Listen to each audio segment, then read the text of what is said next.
అందరికీ నమస్కారం.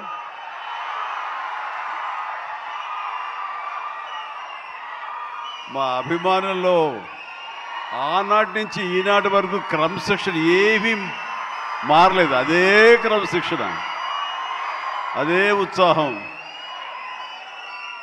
మాట్లాడేవాళ్ళు ఏం మాట్లాడతారు ఇందామంటే కూడా వినపడని అంత గొడవ చేస్తున్నారు. మీరు మీ ఉత్సాహానికి, మీ ప్రోత్సాహానికి మరొకసారి అందరికీ పేరు పేరున అభిమానులకు నేను స్వాగతం పలుకుతూ, మీ ఉత్సాహం మమ్మల్ని ఇంత వాణి చేసింది, మా రామ్ చరణ్ ఇంత వాణి చేసింది.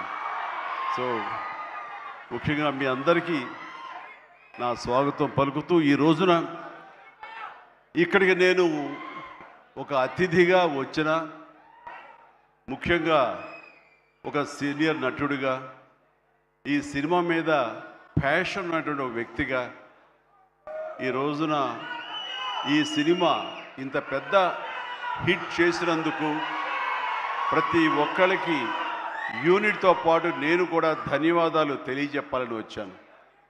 ఇలాంటి సినిమాలు రావాలి, పరిశ్రమ సుభిక్షంగా ఉండాలి, కళకళలాడుతూ ఉండాలి. దానికోసం ఈ సినిమాని ఇంత పెద్ద హిట్ చేసినటువంటి ఈ సినిమా ఇంత విజయం సాధించినందుకు దోహదపడినటువంటి ప్రతి ఒక్కళ్ళకి నేను కూడా బాధ్యతగా నా హృదయపూర్వక ధన్యవాదాలు చెప్పుకోవాల్సిన సమయం ఇది.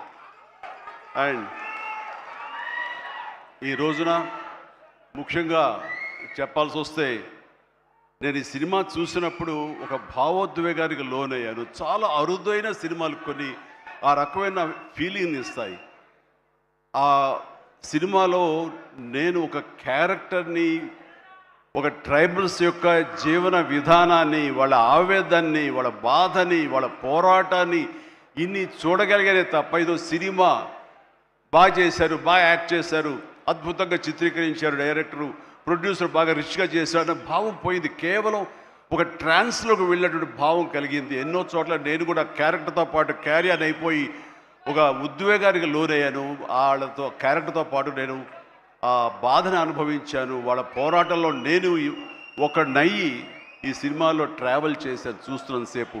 అంటే ఇంత పవర్ఫుల్ సబ్జెక్ట్, ఇంత ఎమోషనల్ సబ్జెక్ట్, ఇంత మోటివేషనల్ సబ్జెక్ట్, ఇంత ఇంటెన్సిటీ ఉన్న సబ్జెక్ట్ని ఎన్నుకొని దాన్ని చరణ్కి తను న్యాయం చేస్తాడని నమ్మినటువంటి వ్యక్తిగా, డైరెక్టర్గా మొట్టమొదటిగా నేను బుచ్చిబాబుని మనస్ఫూర్తిగా సభాముఖంగా నేను నా హృదయపూర్వక అభినందనలు తెలియజేస్తున్నాను.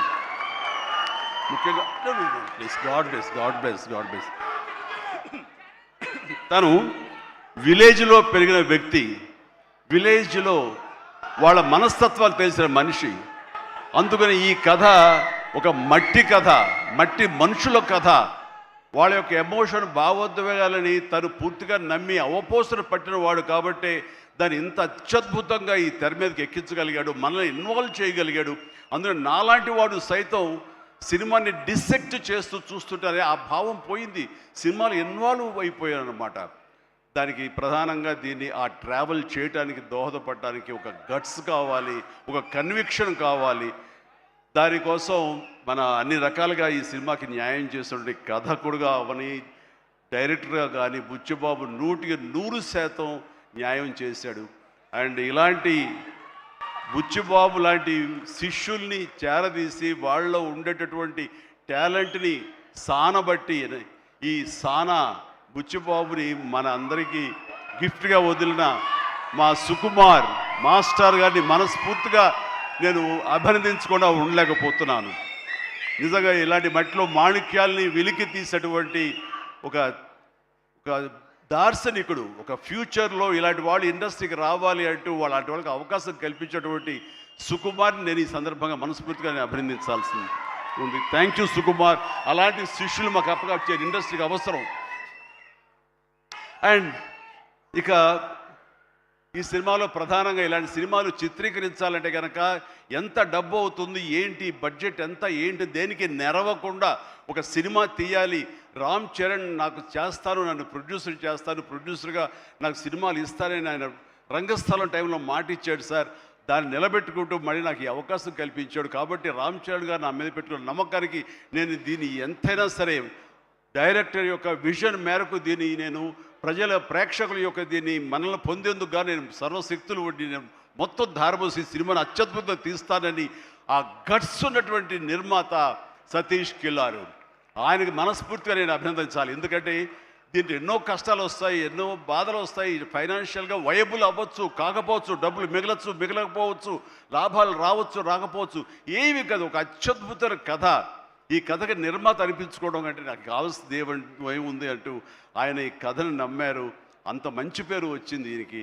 కాబట్టి ఈ సందర్భంగా దీని వెనకల వెన్నుదన్నుగా నిలబడ్డటువంటి కిలార్ సతీష్ గారికి కూడా నా అభినందన తెలియజేస్తున్నాను.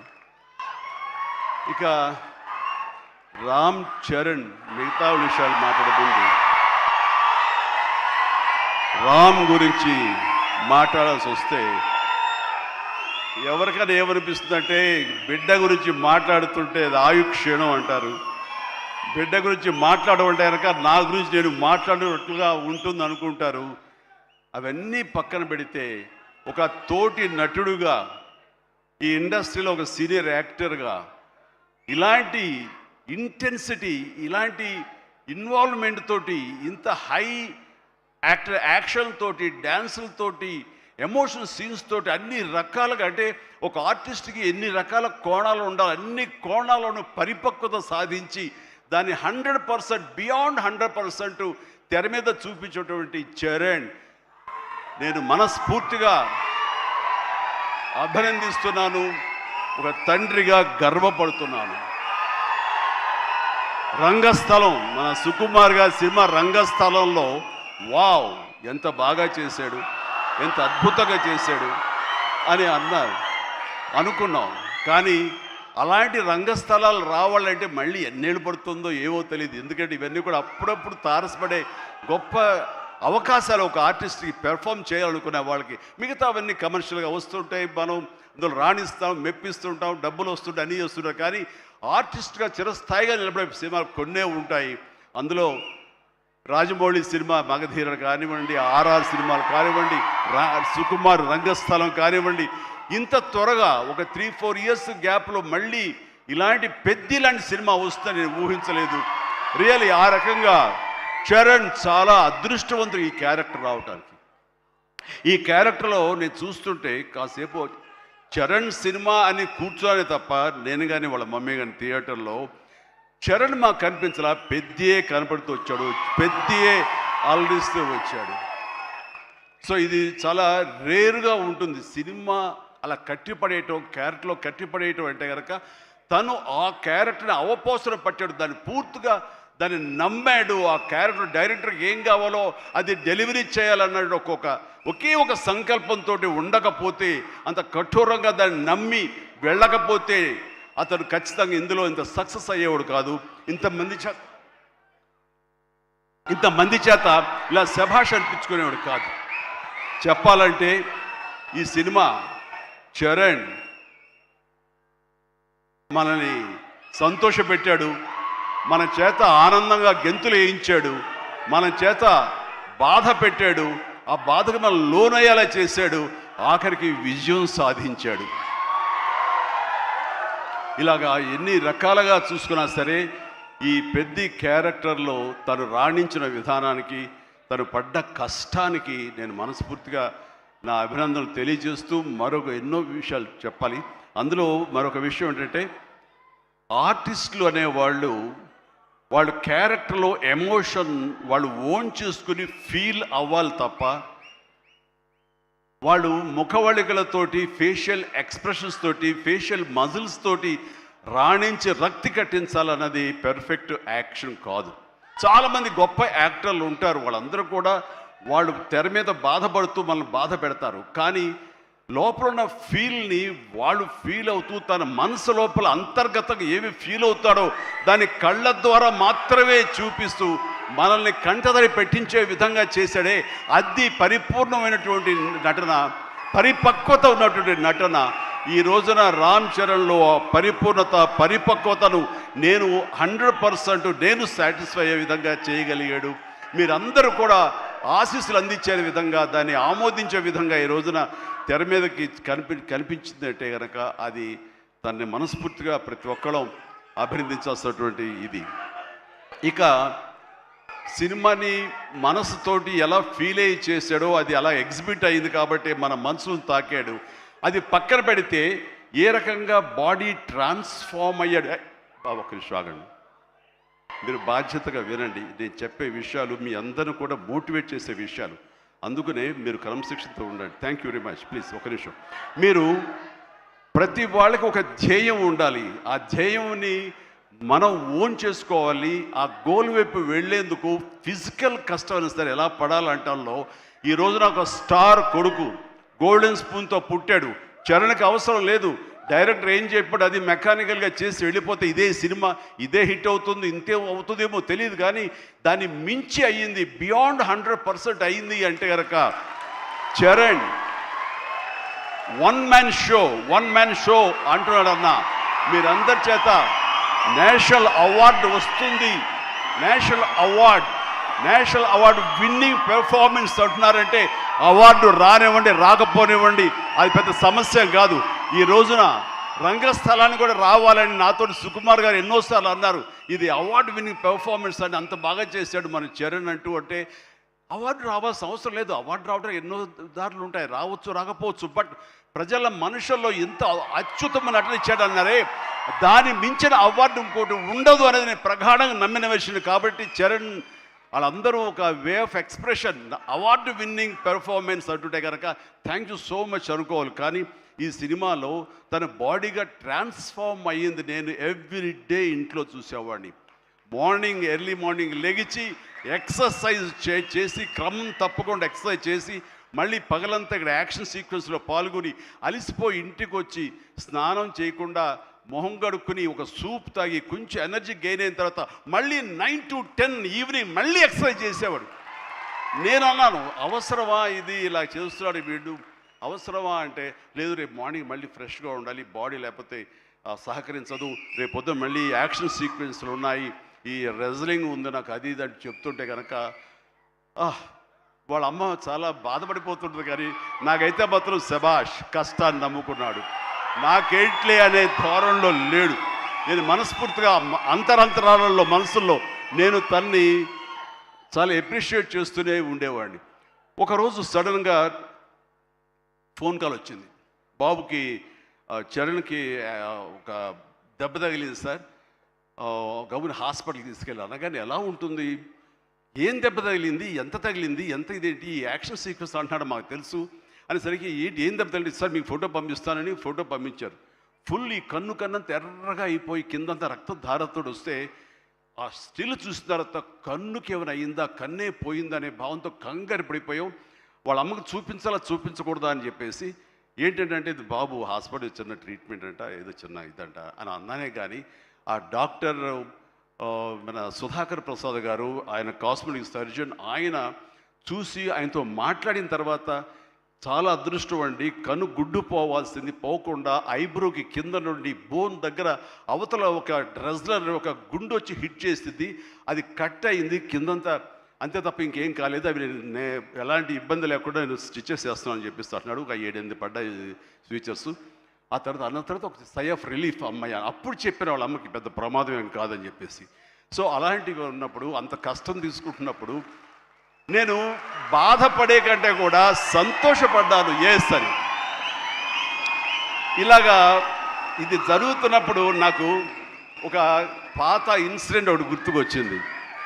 గూండా సినిమా, అది 1983 ఎండ్లో అనుకుంటా, బహుశా నాకు ఇంకా అప్పుడు చరణ్ పుట్టలేదు, మరి కడుపులో పడ్డాడేమో తెలియదు నాకు, ఆ సినిమా టైమింగ్ అది తెలీదు. ఆ సినిమాలో ఒక ట్రైన్ కింద నేను హ్యాంగ్ అవుతూ ఆ రాడ్ పట్టుకుని క్రాల్ అవుతూ పాకుతూ వెళుతూ ఉంటే రన్నింగ్ ట్రైన్లో ఒక 30-35 కిలోమీటర్ స్పీడ్లో వెళ్తూ ఉంటే కెమెరాలు 4 పక్కల ఫిక్స్ చేసేసారు. అలా చేసుకుంటూ వెళ్ళిన తర్వాత అక్కడ మా నాన్నగారు ఉన్నారు. ఆయన అప్పుడప్పుడు నా షూటింగ్స్కి వస్తుండేవారు రాజమండ్రి అటు వెళ్ళినప్పుడు. ఆయన చూసిన తర్వాత ఎందుకో కడుతారు, డూపో లోపల పడుకుంటాడేమో అనుకుంటే నేనే పడుకునేసరికి నాన్న కంగారు పడ్డారు.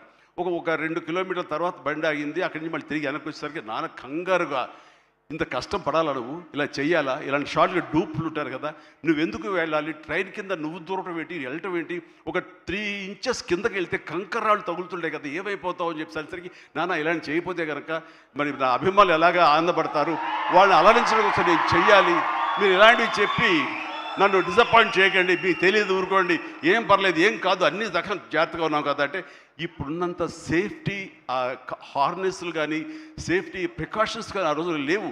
మన చేతి బలంతో హ్యాంగ్ అవుతూ వెళ్ళాలి. అండ్ అది చూసిన తర్వాత నాన్న ఒక మాట అన్నారు, రేపు పొద్దున అమ్మాయి కడుపుతో ఉంది, అది అమ్మాయి పుడతారు అబ్బాయి పుడతారు మాకైతే తెలియదు, కానీ వాడు అబ్బాయి అయితే కనుక వాడు రేపు పొద్దున సినిమాలోకి వస్తే కనుక వాడు స్టార్ అయితే, వాడు ఇలాంటి కష్టాలు పడితే, ఇలాంటి దెబ్బలే తింటే నా బాధ ఏంటో నీకు అప్పుడు తెలిసి వస్తుందిరా అని చెప్పి నాన్న అన్నప్పుడు లేదు. ఈ కంటి మీద దెబ్బ తగిలింది, మణికట్టు ఫ్రాక్చర్ అయ్యింది అని అన్నప్పుడు నాకు మా నాన్నగారు గుర్తుకొచ్చారు.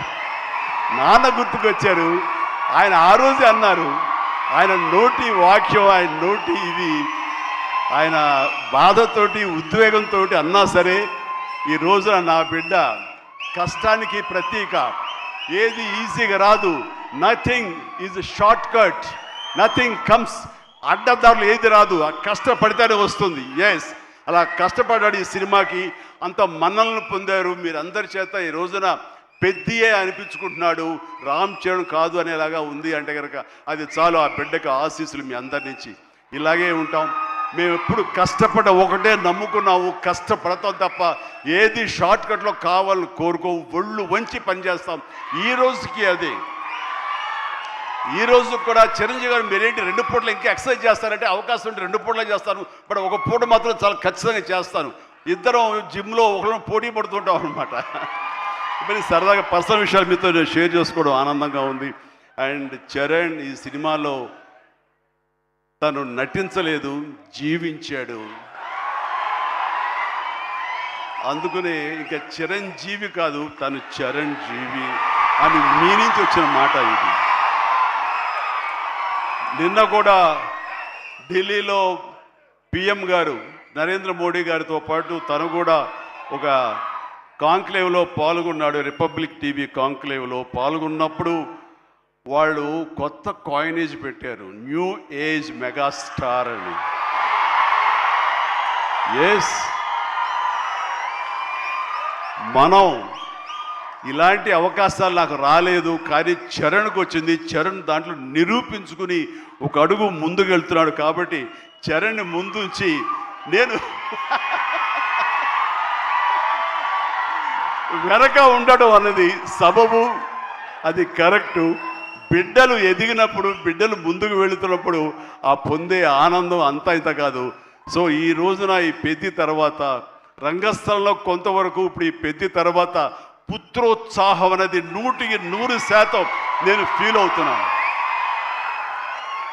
అండ్ ఎవరో అన్నట్లుగా మరి బిడ్డ పైకి వచ్చాడు, బిడ్డ ఫుల్ ఫిడ్గా చేస్తాడు కదా, ఇంకా మీరు చెయ్యాలంటే ఆహా, ఆ విషయం మాత్రం ఎస్ చెయ్యాలి. నేను అంటాను, ఇప్పుడు పని చేయటం డబ్బు కోసమో లేకపోతే ఇంకోటి కోసమో లేకపోతే ఇంకా మీరు ఆర్టిస్ట్గా పేరు సంపాదించుకోవడం కోసం కాదు. ఇది పని చేయటంలో ఆనందం ఉంది, పని చేయటంలో ఒక ఎనర్జీ ఉంటుంది. సో అది పూర్తిగా జీవితకాలం అనుభవించిన నాకు, 47 సంవత్సరాల పాటు అనుభవించిన నాకు, ఆ పని అంటే ఆ ఉత్సాహం అంతే. జస్ట్ 24 అవర్స్ బ్యాక్ మొన్న ఉదయం 4:30 లేచాను. ఎందుకంటే ఎక్కడో అల్యూమినియం ఫ్యాక్టరీలో నేను 8 o'clock షార్ట్లో ఉండాలి అంటే 4:30 లెగిస్తేనే కానీ నేను వెళ్ళలేను. 4:30 లేచాను, ఒక 1 hour ఎక్సర్సైజ్ చేస్తాను, మేకప్ అండ్ వెళ్ళిన తర్వాత ఏం ఓపిక అండి మీకు అట్లాగా, ఇంకా ఎన్నాళ్ళు పని చేస్తాను మా ఆవిడ అంటుంటే, సరే చాలు వెళ్ళమ్మా ఇలా చెప్పిన డిసప్పాయింట్ చేయకుండా నేను చేయాలి, చేయట్లో ఉత్సాహం అని చెప్పి. సో పని అనేది మాకందరికీ జీవన ఇది, మనకి అది ప్రతి ఒక్కరికి కావాలి, అది లైఫ్ లైన్ మనకి. సో పని చేసే విధంగా ఉండాలి. సోంబేరితనం కానీ, చూద్దాంలని పోస్ట్పోన్మెంట్లు కానీ, ప్రొకాస్టినేషన్స్ కానీ, ఇవన్నీ కూడా మా దగ్గరికి, మా ఇంట్లోకి రావు, మా గుమ్మంలోకి రావు, మా యొక్క కాంపౌండ్లోకి రావు. అందుకనే అదే కష్టాన్ని తను నమ్ముకున్నాడు, అదే కష్టాన్ని నేను నమ్ముకున్నాను. మా కష్టానికి ప్రతిఫలంగా మమ్మల్ని ఎక్కడో మీ గుండెలు ఎక్కడో పెట్టారు. అంత మంచి స్థానం మాకు ఇచ్చినందుకు చరణ్ తరపున, నేను మా కుటుంబం తరపున మీ అందరికీ మనస్ఫూర్తిగా, ప్రజానీకానికి, ప్రేక్షక లోకానికి, ఎవరైతే ఈ సినిమాని ఆదరించారో, చిన్న బిడ్డల దగ్గర నుంచి, టీవీల ముందు డ్యాన్స్ వచ్చే బిడ్డల దగ్గర నుంచి, థియేటర్లో కన్నీళ్ళు పెట్టుకుని ఎమోషనల్ అయినటువంటి యువత వరకు, అమ్మాయిలు కానీ, అబ్బాయిలు కానీ, పెద్దవాళ్ళు కానీ, వీళ్ళందరూ చూసి ఆనందిస్తుంటే నేను కూడా వావ్ చాలు, ఈ జన్మ కన్నా ఫీలింగ్ నాకు ఇచ్చాడు. Thank you Charan, love you రా, లవ్ యూ మై గాడ్. ఇక ఈ సినిమాలో ప్రత్యేకంగా చెప్పాల్సింది నెక్స్ట్ జగపతి బాబు గారు. జగపతి బాబు గారు ఆంగికం, ఆహార్యం టోటల్గా మారిపోయింది. అసలు జగపతి బాబు అనే ఆ వాయిస్ వినేంత వరకు నాకు తెలియదు. ఈ సినిమాలో ఒక ఆయువు పట్టులాగా ఉండి, ఒక సోల్ ఆఫ్ ద ఫిలిం అని చేసి తను పెర్ఫార్మెన్స్ తోటి ఆ సినిమా హీరోని, ఎవరైతే పెద్దని మోటివేట్ చేసే విధంగా ఆ క్యారెక్టర్ కన్సీవ్ చేయటం కానీ, ఆ క్యారెక్టర్ని తీర్చిదిద్దిన తీరు కానీ చాలా అద్భుతం. అలాగే ఒక హుందాతనంతో శివరాజ్ కుమార్ ఎందుకు పెట్టారా, ఏముంటుందో అనుకుంటే కనుక, చరణ్ లాంటి ఆర్టిస్ట్ని మీద అజమాయిషీ చేసేవాడు ఎవరైనా ఉండాలి అంటే వాడికి ఒక స్టామినా ఉండాలి, ఒక స్ట్రెంగ్త్ ఉండాలి, ఒక ఇమేజ్ ఉండాలి. అందుకనే శివరాజ్ కుమార్ నాకు సోదరుడు సమానం. తను తీసుకుని ఈ సినిమాలో హుందాతనంతో తను డిగ్నిఫైడ్గా తను చేసి క్యారెక్టర్కు నిండుదనం తీసుకొచ్చాడు. అలాగే తన అందచందాలతో ఆనాడు మా శ్రీదేవి తనయ జాహ్నవి కపూర్ తన అందాలతోటి, సాంగ్స్ తోటి అమ్మాయి అలరించింది. అండ్ దాని తర్వాత ప్రతి నటులకు పేరు పేరున నా హృదయపూర్వక అభినందనలు తెలియజేస్తున్నాను. తర్వాత ప్రధానంగా ఇక టెక్నీషియన్స్కి వస్తే కనుక రెహమాన్ గారికి ప్రథమ తాంబూలం ఇవ్వాలి. రెహమాన్ గారు ఈ సినిమా ఎలా ఒప్పుకున్నారు, ఏమిటి, ఎలా ఒప్పించాడు, నువ్వే భాషతో మాట్లాడావని జోక్ చేస్తూ మాట్లాడుతున్నాం. కానీ ఒక మంచి కంటెంట్ ఉంటే కనుక ప్రాణం పెట్టి చేయాలనుకునే ప్రతి టెక్నీషియన్ దాన్ని ఓన్ చేసుకుంటాడు. ఆ రకంగా ఈ కథని పెద్దని ఓన్ చేసుకుని దానికి ప్రాణప్రతిష్ఠ చేసినటువంటి రెహమాన్, దాని సాంగ్స్ ఇచ్చి మేము అందరి చేత ఉత్సాహంగా కేరింతలు పెట్టే విధంగా, ఉత్సాహం డ్యాన్స్ ఇచ్చే విధంగా చేసినటువంటి రెహమాన్ గారికి కూడా సభాముఖంగా నా హృదయపూర్వక అభినందనలు తెలియజేస్తున్నాను. అండ్ రత్నవేలు గారు మాకు మన సినిమాలు పనిచేశారు, మా 150కి, అలాగే చరణ్తో కూడా కపుల్ ఆఫ్ మూవీస్ చేశారు. ఆయన టోటల్గా ఇంకొక పెద్ద లోకాన్ని చూపించాడు. ఆయన పెద్ద లోకాన్ని అంటే ఎక్కడ కూడా అది మన హైదరాబాద్ పరిసర ప్రాంతాల్లోనూ మహా అయితే కొంచెం శ్రీలంక దాకా వెళ్ళారు, శ్రీలంకలో తీసి ఎక్కడ చేశారు. కానీ అది టోటల్గా గతంలో ఎప్పుడు చూడని విజువల్స్, ఆ రకంగా విజువల్ వండర్ క్రియేట్ చేసిన రత్నవేలును కూడా మనస్ఫూర్తిగా నేను అభినందిస్తాను. అలాగే ఆర్ట్ డైరెక్టర్స్ కానివ్వండి, ప్రొడక్షన్ మన నూలి ఎడిటర్ నవీన్ నూలి గారు కానీ, ఇలా ప్రతి ఒక్కరు కూడా పూర్తిగా ఇన్వాల్వ్ అయ్యి వాళ్ళ శాఖలో న్యాయం చేస్తూ టోటల్గా కాంప్రహెన్సివ్గా ఈ సినిమాకి మరో లెవెల్కి వెళ్ళడానికి దోహదపడ్డారు. వీళ్ళందరికీ కూడా మనస్ఫూర్తిగా అభినందిస్తూ, సతీష్ గారు ఇలాంటి సినిమాలు మీరు చేయండి. అండ్ ఈ సినిమాలు డెఫినెట్గా ఆదరిస్తారు ఒక న్యూ వేవ్ థాట్ తోటి. అండ్ బుచ్చి మళ్ళీ ఒకసారి చెప్తున్నాను, ఇలాంటి అవకాశాలు, ఇలాంటి థాట్స్ వస్తే మాత్రం డెఫినెట్గా నువ్వు చేయాలి మీ గురువుగారి ఆశీస్సులతోటి. అండ్ మనస్ఫూర్తిగా అభినందిస్తూ నాకు ఈ అవకాశం ఇచ్చినందుకు thank you so much. Thank you and excellent. Bye everyone, good night and take care. జాగ్రత్తగా వెళ్ళండి, అమ్మా నాన్నలు మీకోసం ఎదురు చూస్తుంటారు. సంతోషంగా ఇంటికి వెళ్ళండి. Bye, good night. Thank you so much megastar Chiranjeevi.